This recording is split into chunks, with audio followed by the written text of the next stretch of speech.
Matters, a show by the Midland Conservation District. My name is Benjamin Van Dyke, and I am the technical assistant for the Midland Conservation District. Conservation districts, for those that don't know, are local units of government that work on a local scale to help local landowners with local conservation issues. Originally formed in the Dust Bowl in the 1930s, conservation districts have widened their scope to help landowners with a variety of conservation needs: wildlife habitat, erosion issues, and other needs, such as our annual tree sale. The Conservation District works with local landowners and the local USDA service office in order to provide conservation needs at the ground level for people right here in Midland County. One of these issues that we deal with is invasive species. This is our topic for today's show, and some of you might not be familiar with the topic of invasive species, but it's a very important and a very relevant topic to our environmental issues that we deal with today. Before coming to the Conservation District, I myself worked as an invasive species coordinator at a CISMA, which is another topic that we'll be covering today. Up north, where I worked for 4 counties covering invasive species concerns with local outreach and education, which is something we try to do here at the Conservation District as well. So today, I have with us our local CISMA coordinator, who will be talking a little bit about what he does, how he does it, and how they impact the community for the good of our environment by fighting invasive species. Our local CISMA coordinator, his name is Matthew Lindauer, and he's here to tell us just a little bit about what a CISMA does and how invasive species why invasive species are important and what we can do to prevent their spread. Thanks. Thanks for having me. Very happy to be here. So I guess we'll take it from the top in regards to what a CISMA is. CISMA, C-I-S-M-A, is Cooperative Invasive Species Management Area. And there's a handful of them throughout the state and throughout the country for that matter. We're the Central Michigan CISMA. And we are in charge of 5 counties in the area. That's Gladwin, Gratiot, Isabella, Clare, and of course Midland, where we're headquartered out of. So the goal of what we are aiming to do, or what the government wants us to be doing, I should say, is to be looking after invasive species, whether they be plant or animal invasive species, and tracking where they are, where they're spreading, and how we can go about taking care of them. Awesome. For our viewers that aren't necessarily familiar with an invasive species, what would you say the most common definition would be? So, an invasive species is any non-native plant or animal species that has entered its non-native area and poses a potential threat or has the potential to cause harm. So, to give some examples of what is and isn't necessarily an invasive species, poison ivy, you get the rash, it spreads, but it's not an invasive species. It's native to the state, native to the area, so although we don't like it necessarily, and although it has the potential to cause harm, it itself is not an invasive species. So, as an example of what is an invasive species, we have autumn olive all throughout the state. I think that's maybe the worst that we have in terms of spreading and just the amount of area that's been taken up by autumn olive. And we'll get into more about specifically what autumn olive is later on, but that is not from here. That's from the Eurasian region. It's come over here and it has thorns on it, and that's not the main hazard, although it is a hazard that plant poses if you're out for a hike, but it's just taking over a lot of natural space that would otherwise be used to grow young sapling plants. For example, if it's underneath a maple tree and the maple tree is dropping all of its seeds, but all of that space is already taken over by autumn olive plants, you're not going to see those young maples sprout up, and the next generation of native trees that we'd like to see that serve a better purpose to the animals and environment are not going to grow up because their spot has already been taken. So, sure. So invasive species, particularly in the case of plants, are actively displacing our native species. That's a great and concise way to put it, yeah, absolutely. So I imagine that would come with a lot of other ramifications too, simply by affecting the environment in a variety of ways, disrupting food webs, displacing habitat, removing habitat completely, and I imagine that would come at a cost. It does, it certainly does, especially here in the fine state of Michigan. We have a lot of agricultural things taking place, whether it be the Christmas tree industry or apples. I mean, anything really. You can drive through, especially here in the Midland area, and all throughout the state, I suppose, but there's cornfields everywhere, you know?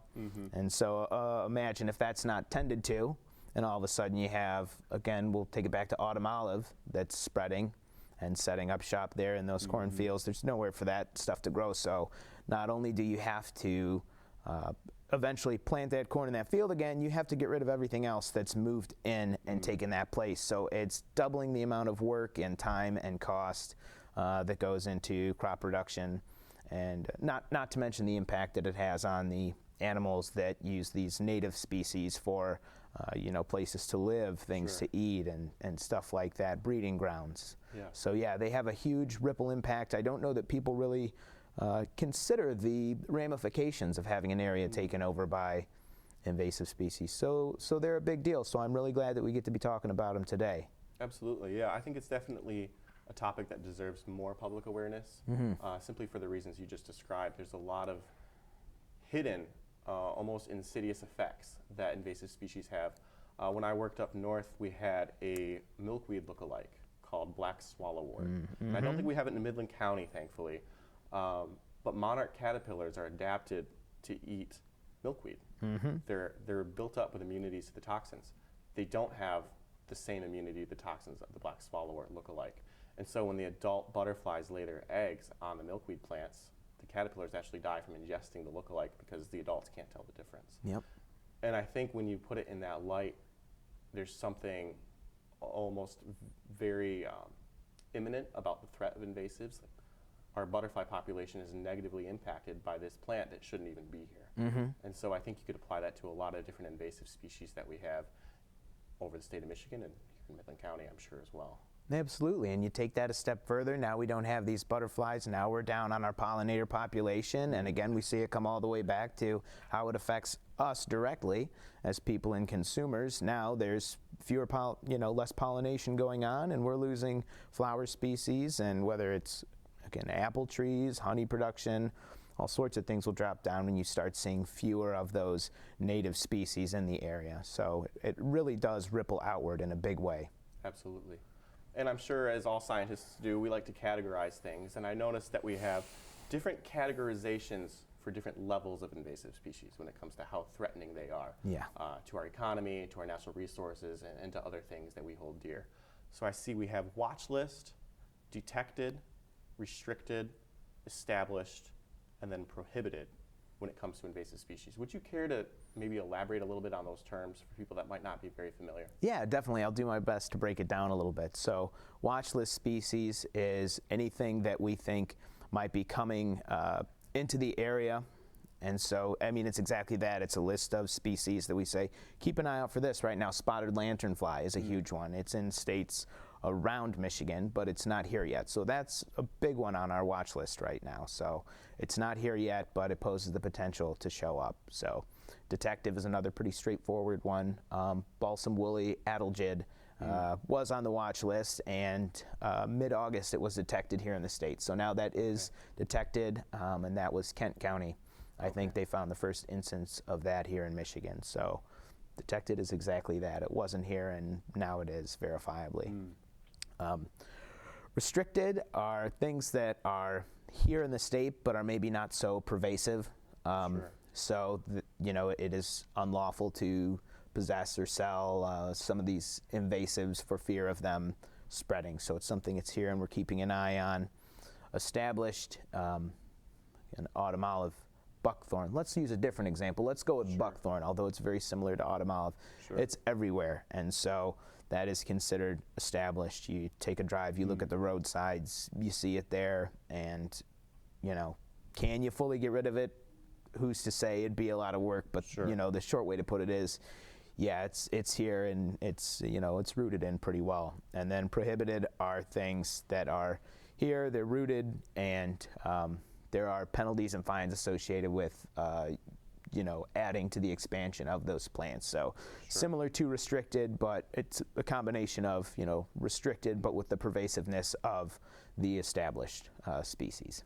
That makes sense. Yeah, I remember I heard that someone was trying to sell Japanese knotweed, which is a particularly nasty invasive species. It is. As a as a garden plant. I think a nickname that Japanese knotweed has is Michigan bamboo. So it sounds native even in its nickname. And that's a prohibited species. So the fact that people were trying to sell it, it got shut down really quick. But I don't think invasive species need our help in spreading. No, they don't. Regardless of how much we inadvertently do help them spread. Yeah. And that is something to mention about them, is a lot of them are decorative and objectively, interesting looking plants due to their exotic nature. And yeah, some people want to see those put in, and we see some people that have them in their gardens, and we have to explain to them this plant here is an issue, and they go, well, I love this plant. I think it really ties my garden together, and I'm not getting rid of it. And so technically there's nothing we can do in that scenario, but we try and spread that information. So yeah, that's a reason they get here, is because people just plain old like them. They like the looks of them. And a lot of our native equivalents are just as beautiful. Maybe people just aren't as aware of them. Yep, absolutely. So going back to, I guess, the beginning of that list, watch list and detected. What is, I guess, the overall strategy for early detection? So, SISMAs are a big part of that early detection. We're always out there checking areas where we think things are likely to be found. Certain plants like different environments as far as growing conditions. So if we know that, a given plant, and this is true for animal species too, but we focus on plants mostly just because they're a bigger issue right now, and there's more of them, and they're a little sneakier once they show up. But we're out there looking for these plants. The Missing app is a good way to do that. We'll touch on that eventually too. But as far as watch list plants, you want to catch them early on in the cycle. There's a graph that they love to show people, and it has the curve upwards of the amount of species in an area, and then it compares that to the cost of treatment and the likelihood of eradication. And as that goes up, the cost of treatment goes up exponentially. The amount of damage those plants or animals pose goes up, and the likelihood of getting them completely eradicated goes way, way down. So, I'm sure. Well, even going back to your original example of the buckthorn, once you have buckthorn established, and even on a local scale, but even on a larger scale in the state of Michigan, it's going to be a lot harder to remove something like that has very, very deep roots. It's very impervious to treatment, as opposed to something like the balsam wool, the Adelgid that you talked about, that it's here, but how much of it is actually here? Is it still stoppable? Yeah. And putting our limited funds and resources towards that species versus a species that we can manage and cut back at, but is most likely here to stay. Yeah. Hypothetically, if it is spotted on one tree, you can quarantine that tree, treat it. If you really have to, cut the whole darn thing down and, dispose of it properly. Sure. And if that is truly the only tree with that in the state, boom, we're done. It's back, we're back to keeping an eye out for it. But if you kind of go, well, maybe it is, maybe it isn't, and you kind of teeter-totter back and forth for a bit on what you want to do with it, it just is taking that time to spread, and it, again, that curve on the graph is just going up the longer you wait and the longer it's here undetected. Absolutely. And then you did mention a tool that people can use to help in the detection efforts. I believe you called it Missing. Yeah. The Missing app is a free application you can get on your phone. And I believe that is all done through the state. I believe they put that together. But it's simple enough to use. You pull it up, and it has a list of different things that you might be looking for, whether they be plants or animals, and you can go through the list. And if you think you found something, you go ahead and you select that on the list. You take a picture of the plant or animal in question, and then that will tag it and go on a map that people like myself and SISMAs and other invasive organizations can check and see where things are at and where they're spreading. And the more people we can have using that app, the more accurately we can be tracking what's happening with these species. So it's free, it's user-friendly, and it helps out a lot. The more sets of eyes and ears we have out there looking for these plants and recording these plants when they're found, we don't want to call it easier, because it's not an easy thing to take care of necessarily, but the better chance we have, I suppose would be a good way to say it, the better chance we have of treating and lessening the amount of invasive species that we're seeing. Absolutely. And MISN, like SISMA, is another acronym. We scientists, we like our acronyms quite a bit. Yeah. What is this? Midwest Invasive Species Information Network, yeah. I think. Did I get that one? I think that's right, and that is a lot to say, so I think the acronym is justified. Yeah. And pretty easy to remember as well. And the fact that there's a smartphone app for it makes it very user-friendly. Yeah, yeah. That's awesome. Yeah, it's great. It's a great tool. Highly recommend going out and getting it on the phone. It's easy enough to do. Awesome. Well, moving away from detection and kind of into detection applied, we have those watch list species you were talking about. Why are watch list species maybe more of a risk than species that don't quite make the cut for a watch list species ranking? That's a good question. There's a lot that goes into determining what it, whether or not it's on the watch list. And some of those factors include, how close is it in proximity to the state? What amount of damage does it, pose to the state? For example, there's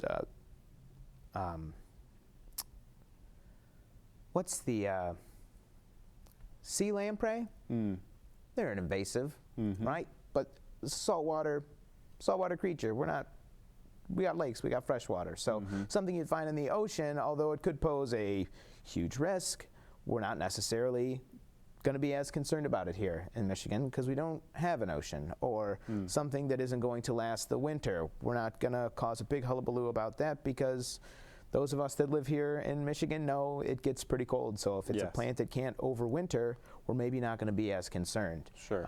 In terms of the spotted lanternfly, this is a great example of something that goes to the watch list and gets a good top slot on there as far as awareness and press is concerned. It's in Pennsylvania and it's in southern Ohio right now, and it likes to feed on crop plants, apple trees and things like that.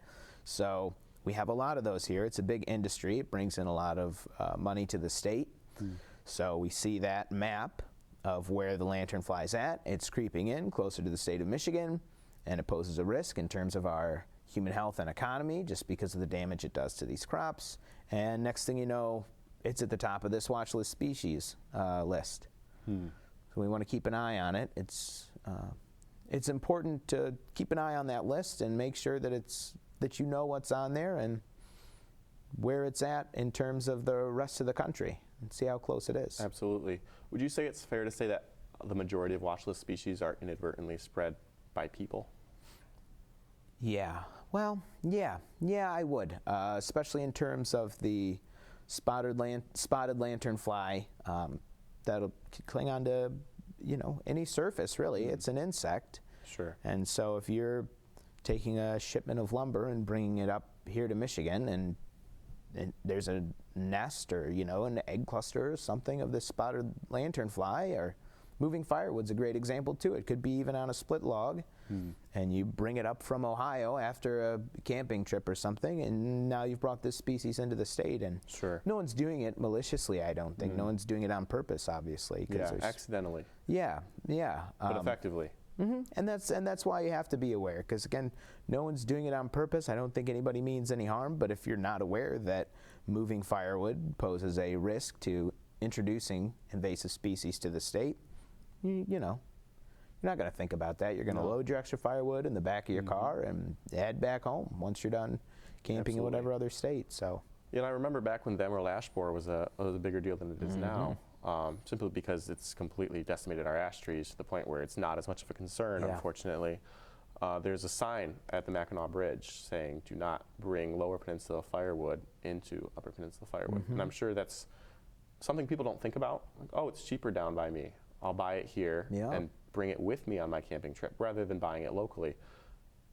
And that is inadvertently spreading a quarantined invasive species that you don't necessarily even know is in your firewood. And once it crosses the bridge, you're affecting a completely different landscape. And I think that's ultimately how it was spread. Yeah, and even the mindset of, oh, it's firewood, I'm going to burn it. Whatever's on there is going to be gone in a little bit. you set that aside to dry next to the little fire pit you have going on, and something's on there that's living. Maybe it's laying dormant because it's cold. It'll warm up, it'll crawl off that log, and next thing you know, it's introduced. Absolutely. So, things to be conscious of and things to think about. yeah, absolutely. So what are some current state of Michigan watch list species examples, just so our viewers are aware of things to look for? Sure. There's a handful of watch list species for aquatic plants. There's Brazilian, some people say Elodia, some say Elodia. Okay. I've heard, reliable sources say both and either. So Brazilian Elodia is one that's an aquatic weed. There's Hydrilla is very similar. And with the aquatic plants, what we see, the risk that they pose, with these two in particular, is they grow up from the bottom and they grow these large mats on the top of the water. And next thing you know, you can't run a boat through there and you can't fish in there. And the other plants aren't getting light or oxygen. And so it just kind of starves everything else out. And you have a waterway that can't be used for much because there's a giant mat of aquatic weeds on the top of it. So. And like you said, they're literally altering the light levels and oxygen levels that these fish are dependent on and other aquatic organisms. Yeah, absolutely. Parrot feather is another one, and it's not so much completely submerged in the water like the other two. It kind of grows up in shallower regions and comes up at the top.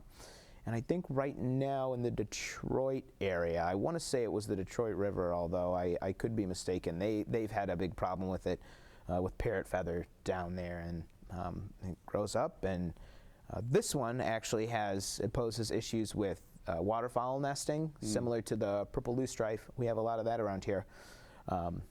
It's an area where a bird would nest and lay eggs and kind of get safe and comfortable, but when those little emptied out areas aren't there because it's been taken over by an invasive, they have nowhere to nest. So then you see those populations going down, and again, the ripple effect that comes along with losing a population of a species in an area. Giant hogsweed is another one that we have. This is a pretty interesting plant, which again, it's an issue of, this is an interesting looking plant. It grows, I think, 14 feet high. I mean, it is truly massive. It looks a bit like Queen Anne's lace. Okay. And so, but huge, prehistoric looking. So it's an interesting plant, and I don't see it really around here. That's good. Which is, which is really good. 14 feet tall, I think we'd probably notice it. Yeah, and this has in its sap, if you could call it that, the fluids going through the plant cause photosensitivity on the skin. So if you're cutting this down and you're not aware of what it is, you get some of the, plant's juices on you. Next thing you know, if you're out in the sun gardening, that's going to cause a large blister. Oh, wow. If it gets in the eyes, it can cause blindness, temporary or permanent if it's not treated. So this is one of the plants where, yes, it takes over areas that could be used by natives, but it poses an immediate and relatively serious threat to human health if not treated and taken care of properly. So that's another important piece of educating people on what these plants are and what they do and the hazard that they pose. So if you go to cut this down and you're not aware, you could end up in the hospital from what was a casual day of gardening. Absolutely. And having no idea that such an innocent looking plant could be capable of possibly rendering you blind. Yeah, I don't think people think about that a lot with their plants. Poison ivy, to keep out for that, and probably a handful of others if you're really plant savvy, but nobody thinks that cutting down a large plant or weed is going to cause their skin to blister up or blind them. Absolutely.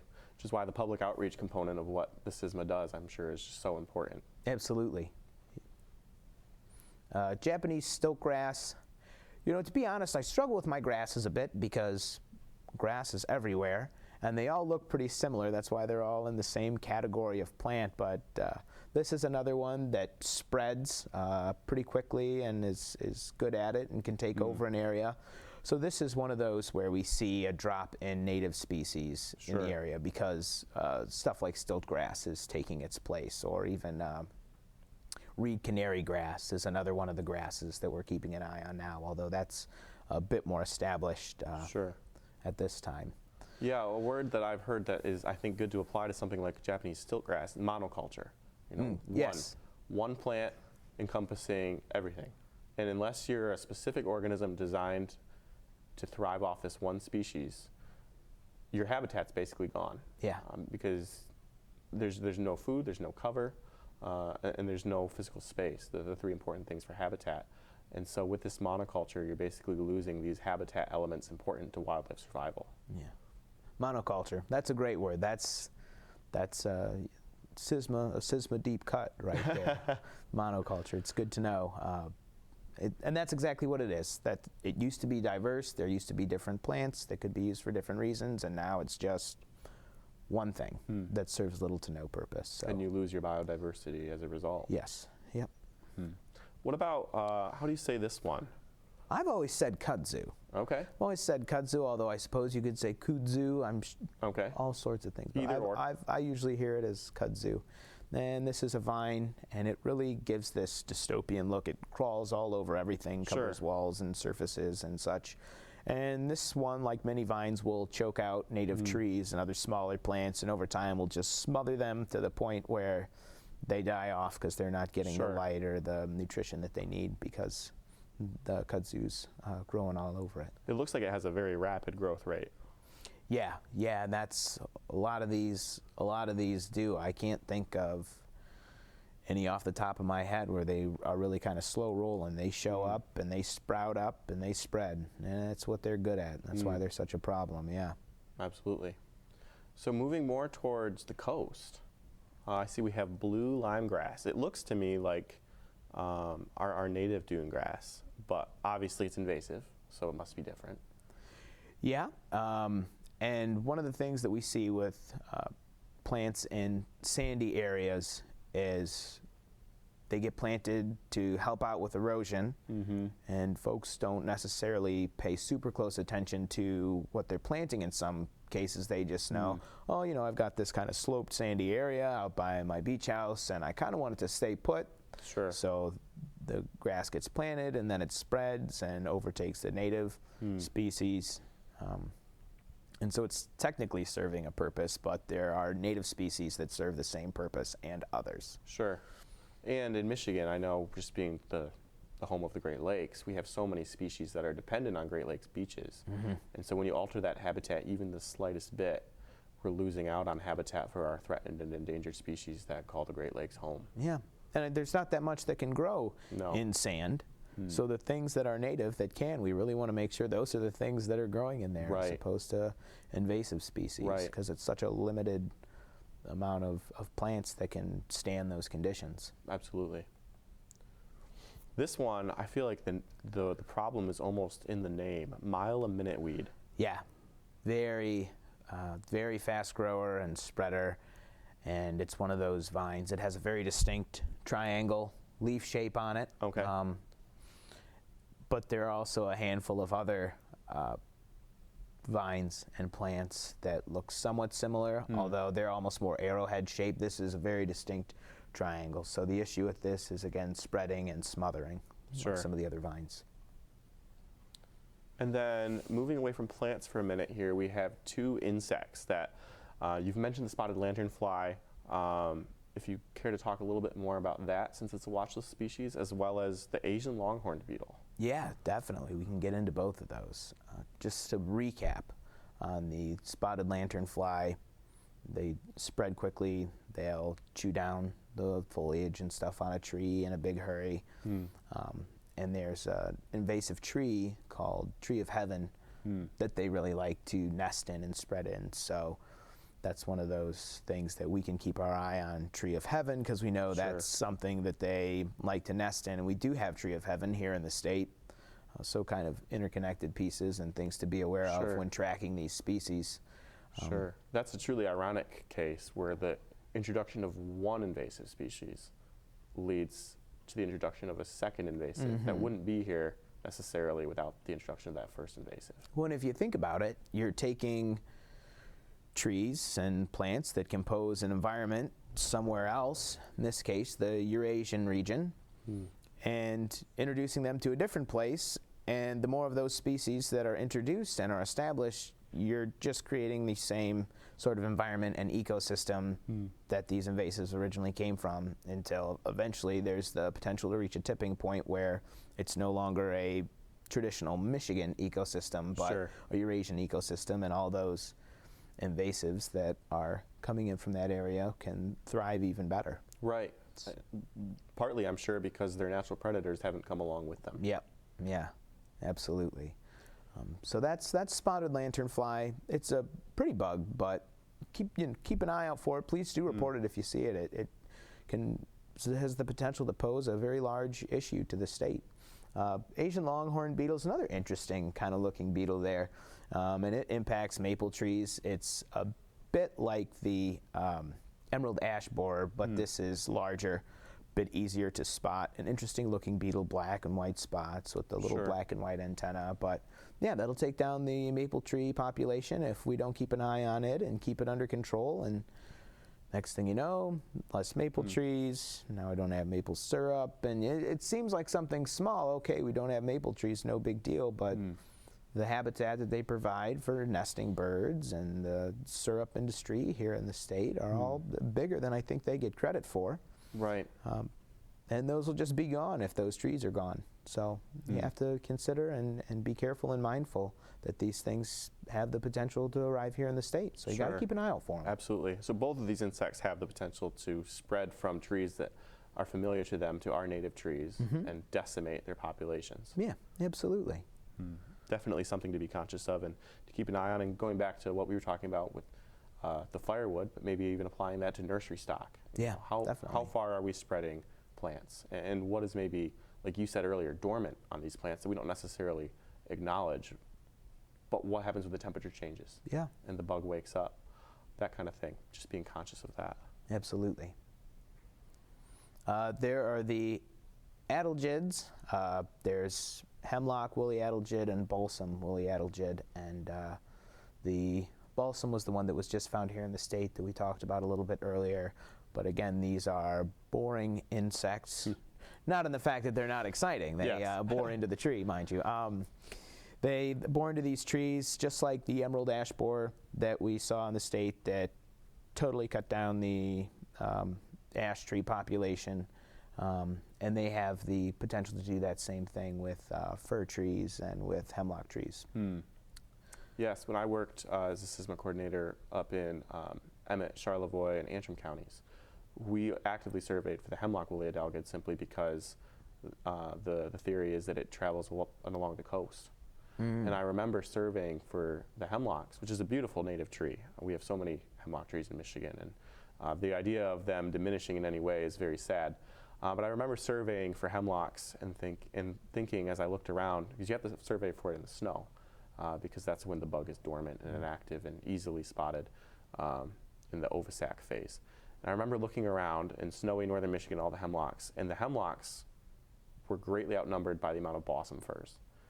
And it was so time consuming to survey all the hemlocks. And I looked around all the balsam firs, I'm like, well, at least I don't have to survey all the balsam firs. And now here's the same bug with different species, similar appetite and similar threat affecting this other tree. And so it seems that we have the same exact issue just for a completely different species. Yeah, that's exactly right. So, we'll get out there and we'll take a look at some of these trees. And just being vigilant with that early detection you were talking about. Yeah, exactly. Because by the time you look around, you go, oh, this stuff is everywhere.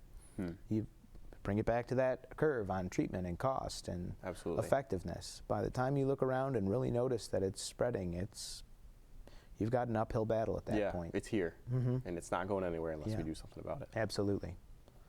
And then this one we did touch on. I know this was an issue definitely a few years ago. Emerald ash borer.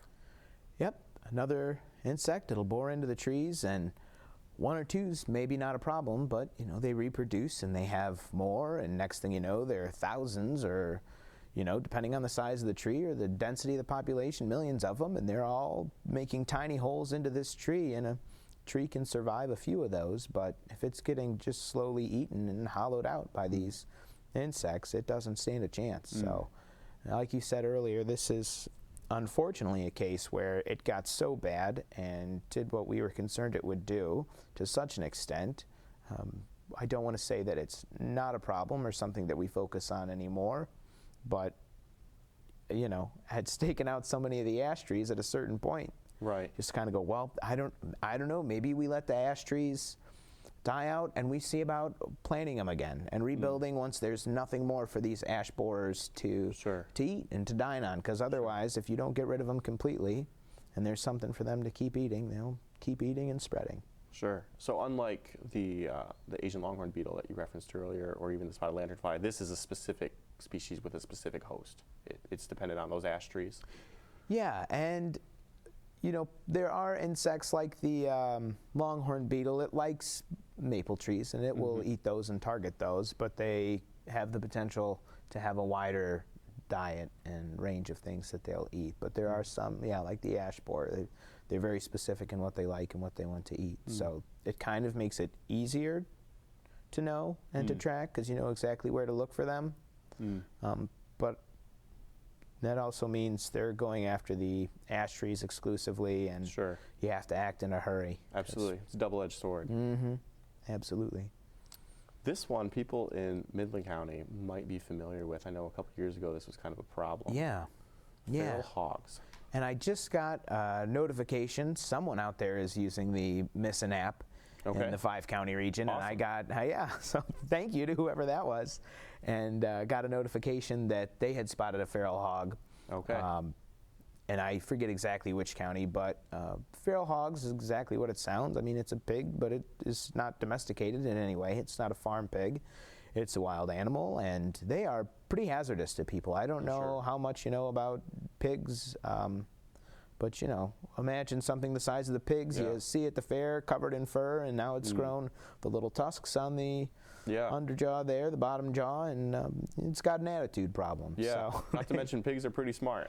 Yeah, they are. They're crafty, and they can be aggressive, and they root up fields and crops in a hurry. You would not believe how quickly they can uproot an entire lawn or field or something. They get those snouts and they start looking for something and they really tear it up. So these aren't a huge problem. We don't see or hear a ton about them, but I know Texas has big issues with feral hogs, and it's gotten to the point down there they've kind of opened the floodgates in terms of disposing of those hogs. They basically said, well, get creative with getting rid of these things. We just want them gone. So we're not nearly to that point here, but every now and then you do hear reports of them. So just something to be aware of. Absolutely. Now, moving away from the watch list a little bit, because a lot of these, it sounds like we're still in good shape, at least here in Midland County, where maybe it's been spotted once or maybe it's not been spotted at all. But as far as local issues of concern for invasives, just because we don't have watch list species here doesn't mean we don't have other invasives, just to be aware of. For our viewers, what are some of the more common ones that people might see on a daily basis without even knowing it's an invasive species? Yeah, so some I've touched on already: autumn olive, buckthorn. There's two types of buckthorn, and there's some differences on telling those, but we can get into that at another time, I suppose. Garlic mustard is a smaller one. A lot of the things we've talked about so far are kind of woody shrubs, small trees and such.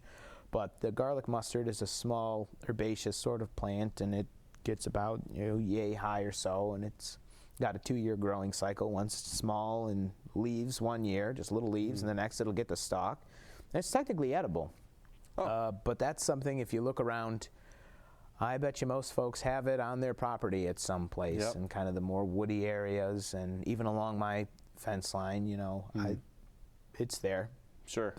Buckthorn and autumn olive and garlic mustard are all things I've seen around my property. And Japanese knotweed we've talked about, and that's pretty distinct if that's growing, if you have a big bamboo-looking sort of plant growing in a big cluster. That's probably what that is. Japanese barberry is another one that we see a lot in the wooded areas, and that has very small needle-like thorns. And that's something you want to be careful getting rid of that. That's an ornamental plant. A lot of people plant that intentionally, don't realize what it is. So you mentioned the swallowworts earlier, I do believe. That's another vine. And I haven't seen a ton of that myself personally, but I do know that it's out there, and we do occasionally hear about it, but it's not something that I run into all the time. Sure. But it's another instance of choking out other species and taking over area. Phragmites, I bet you everyone, if you've been out to the waterways or driven by a little roadside ditch, you've seen Phragmites, a big, tall, kind of wheat-looking plant with a little tuft at the top of it, a big, tall grass there.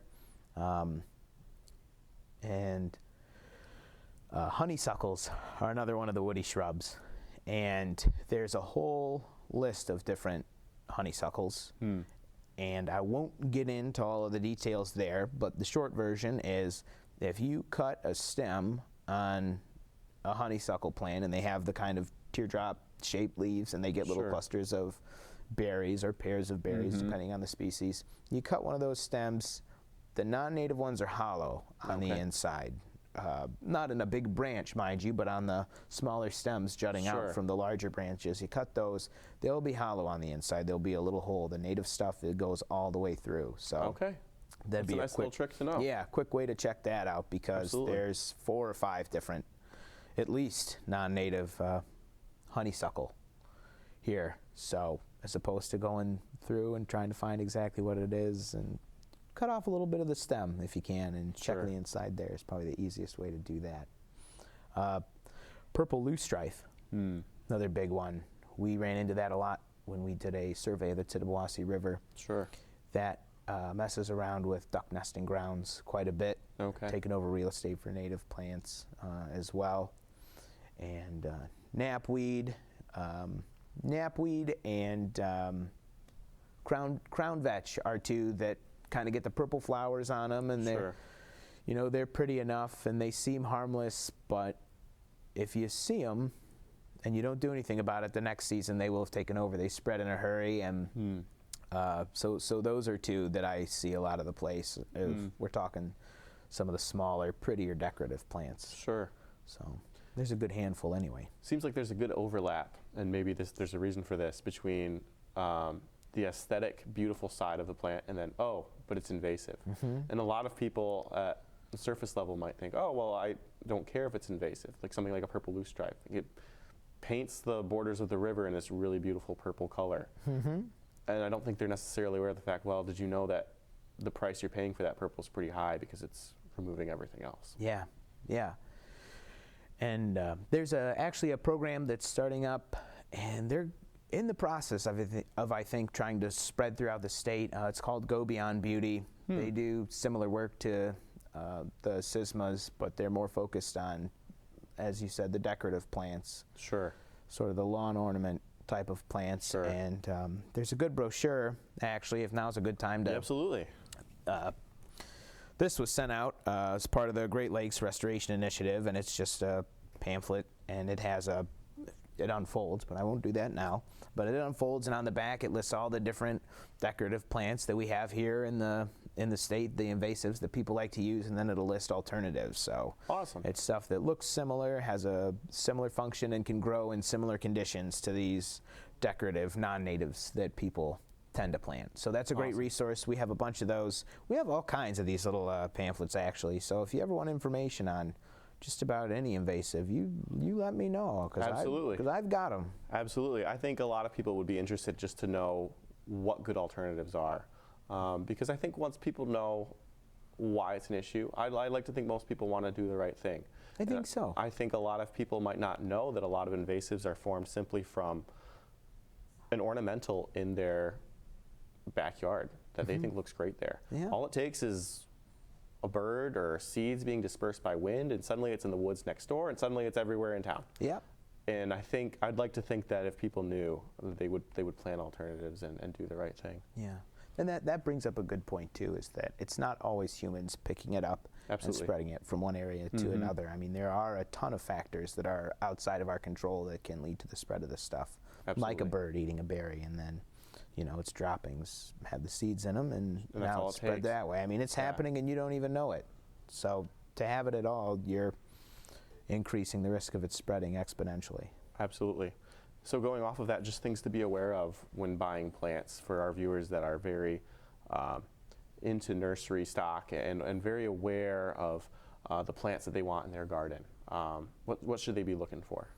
Well, you want to be asking questions. You want to be mindful. There are certain trigger words or phrases that you can look for. If it spreads easily, grows in a variety of conditions, Sure. fast growing, these are all things that we would use and attribute to invasive species in a negative light.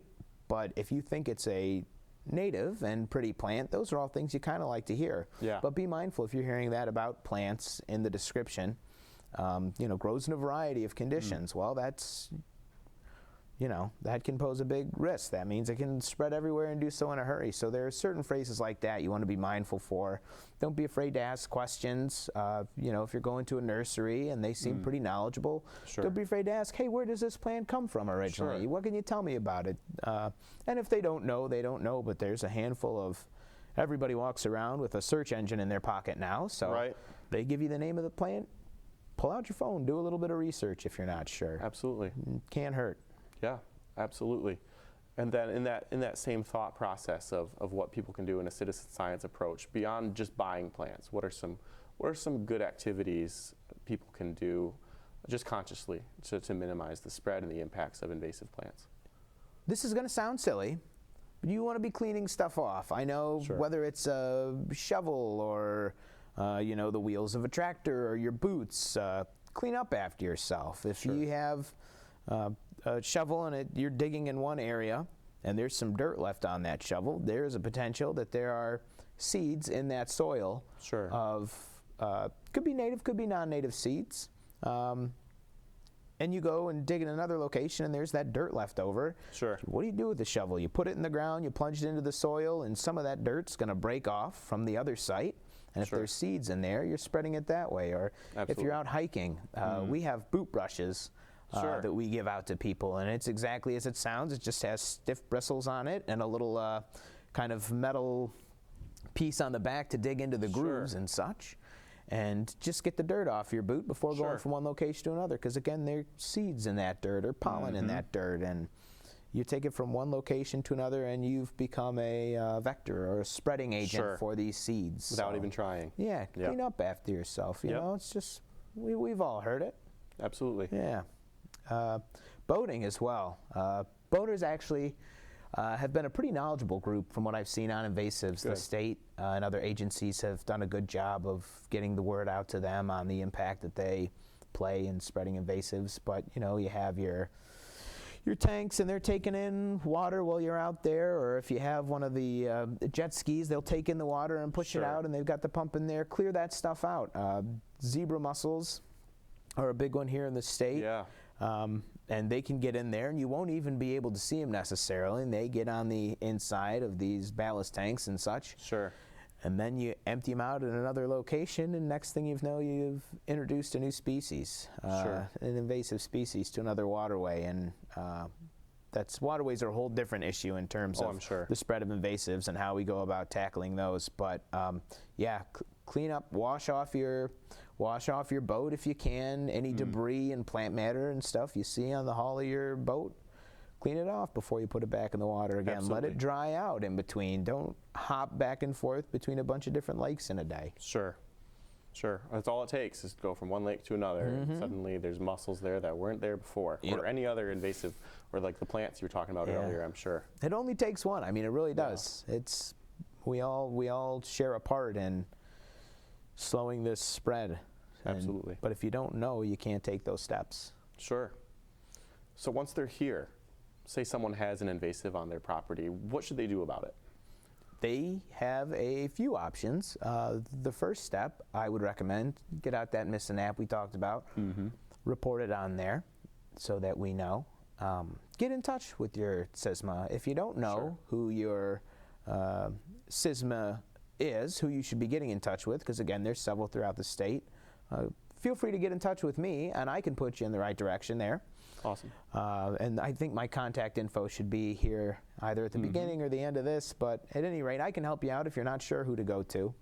And we can give you some suggestions on how to go about getting rid of it, when you should be getting rid of it, because certain plants you know, if they're flowering or they have their seeds going and you go to take it out, now you're shaking it and all the seeds are dropping and you've created a seed bank. Sure. And it'll just grow back. So we can help direct people on how to go about treating and removing these plants.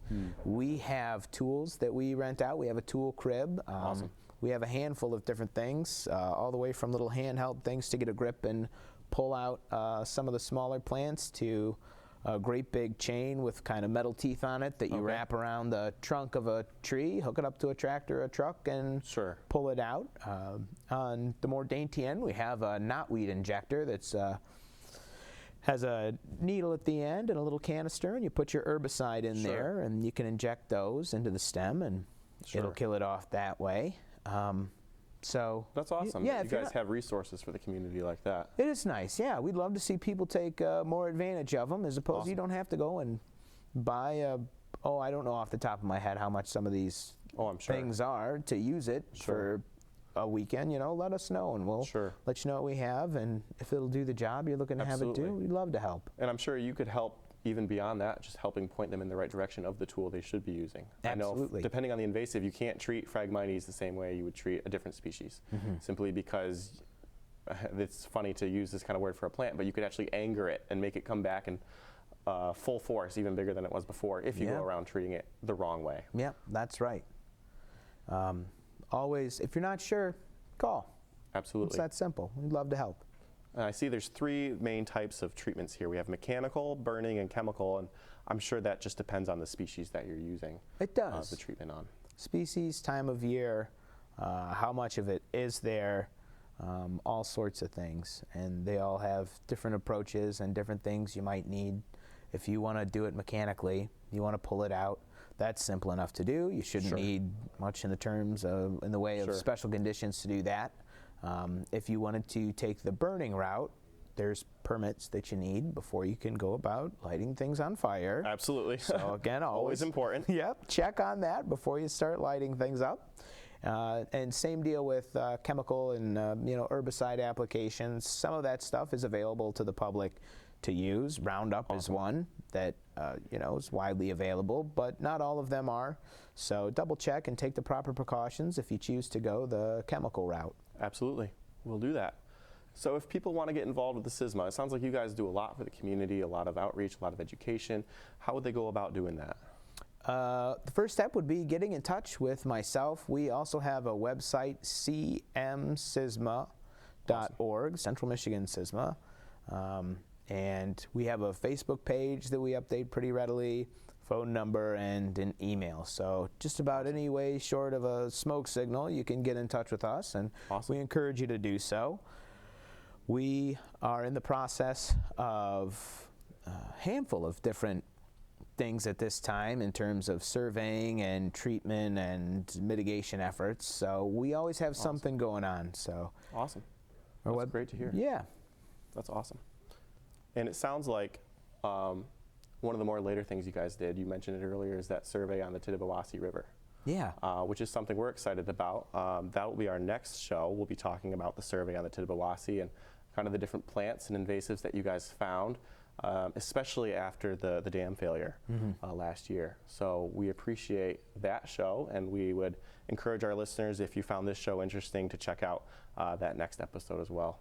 Yeah. Well, I want to thank you, Matthew, so much for taking the time and just educating our listeners a little bit more about invasives and CISMAs, and the work that CISMAs do is kind of being that local point person of contact when it comes to invasive species concerns and management and outreach and education. Sounds like you guys have your hands full with a lot of different things. We do. It's good job security in an unfortunate way. Absolutely. So you're not running out of invasives anytime soon. Yeah, thanks so much for having me and giving me the opportunity to spread some of this information and get it out to people that might not know about it. This is exactly the sort of stuff we're looking to do. So thank you very much. Absolutely. Well, as conservation districts, we're happy to help and partner in any way we can to get the news out about conservation issues to the public. That's why we exist. That's why we do what we do. And we appreciate your viewership and your support, and we look forward to next time on Conservation Matters.